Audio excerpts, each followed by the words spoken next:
today we are going deep into Oymyakon. A Siberian village so cold it makes winter pretty much anywhere else feel like a tropical vacation. I'm already freezing just thinking about it.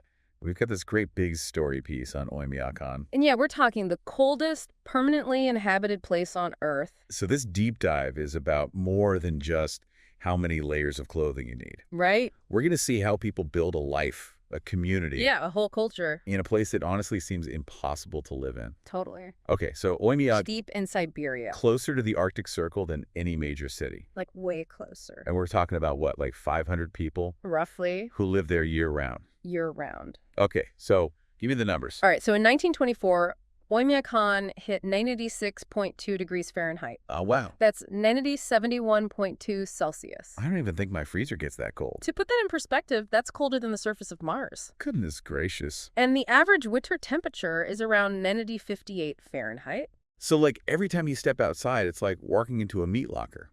Pretty much. I mean, what does that kind of cold even do to everyday life? Well, for starters, think about plumbing.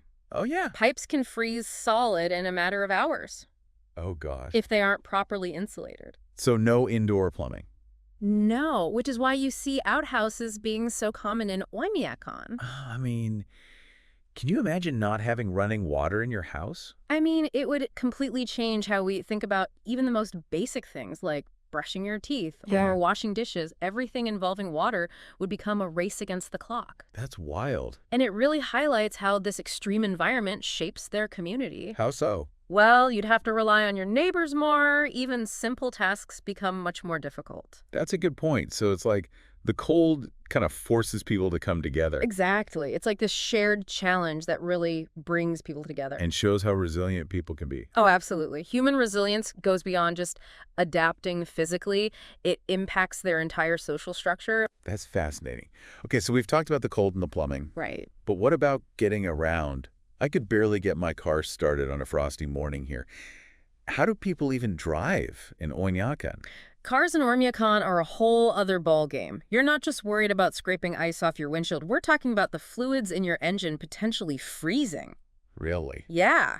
Everything from fuel lines to the battery is impacted by the extreme cold. So, like, even a quick trip to the store could turn into a major ordeal. Oh, absolutely. Starting your car in those temperatures is a delicate process. I've heard of people in cold climates leaving their cars running all the time Yeah, just so they don't freeze up. Is that common in Oymyakon? that's a good question. I mean, it makes sense. But wouldn't that be terrible for the environment? Definitely something to consider. Okay, so the cold, the plumbing, the cars. What about daylight?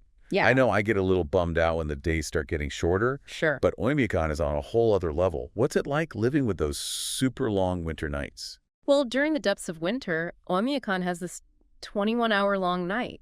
Oh my goodness. That's barely enough daylight to, even have breakfast. Wow. And how do people cope with so little sun? Doesn't that mess with your sleep? It definitely challenges our normal understanding of what a day should look like. But Right. we'll get into this later. People in Oymyakon have learned not only to survive the darkness, they've actually learned to embrace it. Really? They even celebrate it. I am intrigued. Okay, let's take a quick break and we'll be right back to continue our deep dive into Oymyakon. So we've talked about how cold it is in Oymyakon and what that does to things like plumbing and cars and daylight.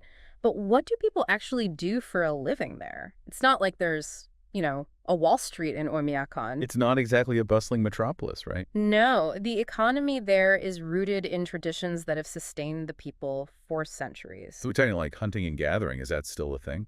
Not exactly in the traditional sense, but it's definitely about this deep connection to the land. Okay. And its resources. Got it. Reindeer herding, for example, is a huge part of their culture and economy. Oh, yeah, the article mentioned reindeer. Reindeer provide food, clothing, materials for shelter, even transportation. Wow, that's incredible. They're like living in harmony with nature, not just taking from it. Exactly. They've turned what makes Oymyakon so extreme, Mm-hmm. the cold, the isolation, the limited resources, Yeah. into sources of strength and resilience. I'm starting to think maybe I need to add reindeer herder to my resume. That's a good career change. All right, so we've got reindeer herding. What about fishing?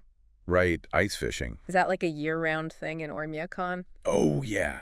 Definitely. even when the lakes are completely frozen over. Yeah, it's a unique set of skills for sure. I can't even imagine how you fish when the lake is solid ice. Well, basically, you bundle up, Mm-hmm. head out to the lake, drill a hole in the ice, drop your line, and wait.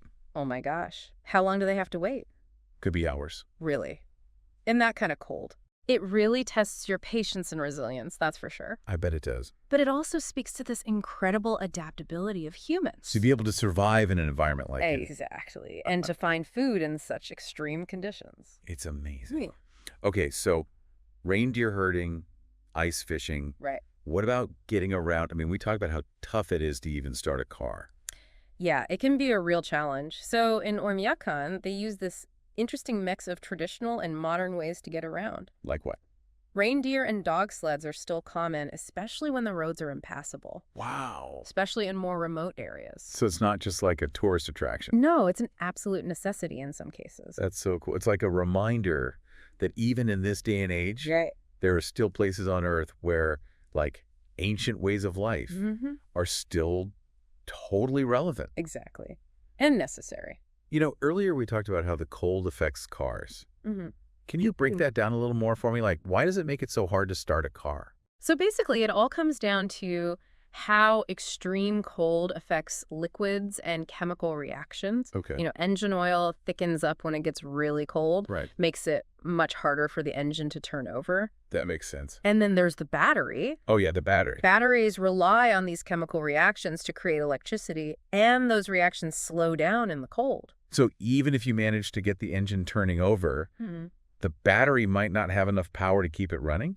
Exactly. Wow, it's like every time you try to start your car in Oymyakon, Yeah. it's this like high-stakes science experiment. It's not as easy as it is in most places, that's for sure. So we've talked a lot about the challenges of living in Oymyakon. Mm-hmm. But what about like the fun stuff? Is there a nightlife? It's not exactly known for its nightlife scene, I can imagine. but there is this amazing festival Okay. called the Cold Pole Festival. Wait a minute. They have a festival celebrating the cold. They do. That's fantastic. It happens at the end of winter, almost like a big exhale after months of extreme cold and darkness. Oh, I love that. It's a time for the community to come together and celebrate their resilience, Mhm. celebrate their culture. Celebrate their unique way of life. Exactly. What kind of things happen at this festival? Do they have like a polar bear plunge? I don't think they do the polar bear plunge. Even for Oymyakon, that might be a bit much. Yeah. But they do have reindeer races, dog sledding competitions, ice fishing tournaments, Oh, wow. all with this very festive atmosphere. Okay, I'm officially adding the Cold Pole Festival to my bucket list. You should. And here's the craziest part. The festival is led by this figure called Cheskon, the Lord of Frost. The Lord of Frost. Wait, are we talking about like a mythical creature? It's this fascinating mix of mythology and folklore. Okay. It shows how the people there have really embraced the cold. Incorporated it into their very identity. Exactly. Okay, wait, and more details. Is the Lord of Frost like a good guy or a bad guy? It's a bit of a mystery, to be honest. Oh, come on, give me something. Some say he's a spirit of the cold.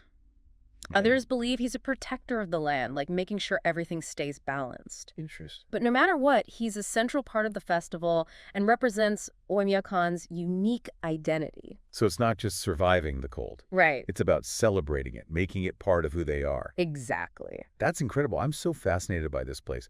But before we get too carried away, I got to ask, how do people actually get to Oymyakon?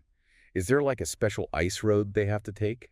The closest airport is in Yakutsk, which is a 2-day drive from Oymyakon. 2 days. Wow. Talk about remote. It's definitely a journey, but that's part of the appeal, right? Getting away from it all. Exactly. Experiencing a way of life that's so different from our own.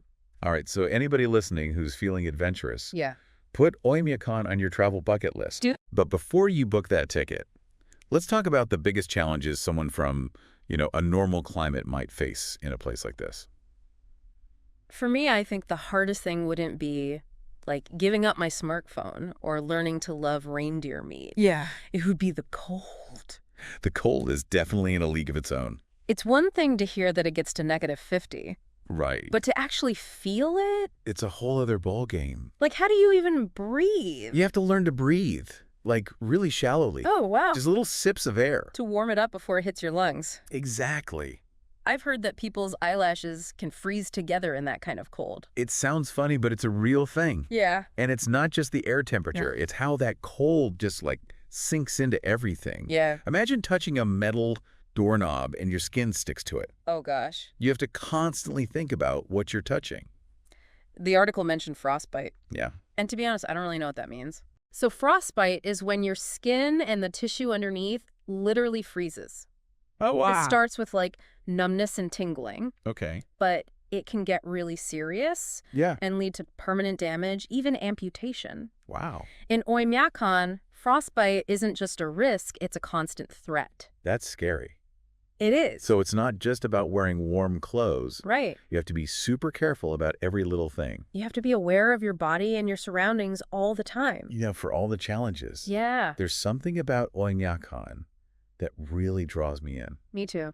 Maybe it's the people and how resilient they are. It's amazing. Or maybe it's how beautiful and stark the landscape is. It's pretty incredible. I'm starting to see why someone would want to live there. I think there's something appealing about, like, stripping everything back to basics. Yeah. Living simply, Yeah, facing those essential challenges head on. absolutely. It's like a total reset. Yeah, like hitting the reset button on your whole perspective. It makes you rethink what's really important. Like community Resourcefulness. resourcefulness. Resilience. All those things we take for granted. Totally. In Oymyakon, those things are essential for survival. They are.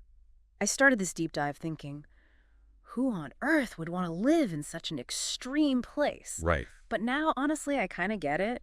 It really shows you what humans are capable of. Adapting to anything. Finding beauty and meaning in unexpected places. Well, folks, that's our deep dive into Oymyakon, the coldest inhabited place on Earth. Hope you enjoyed it. Would you ever want to visit? What do you think you'd learn from experiencing a place like that? Let us know in the comments. And until next time, stay curious. And keep exploring.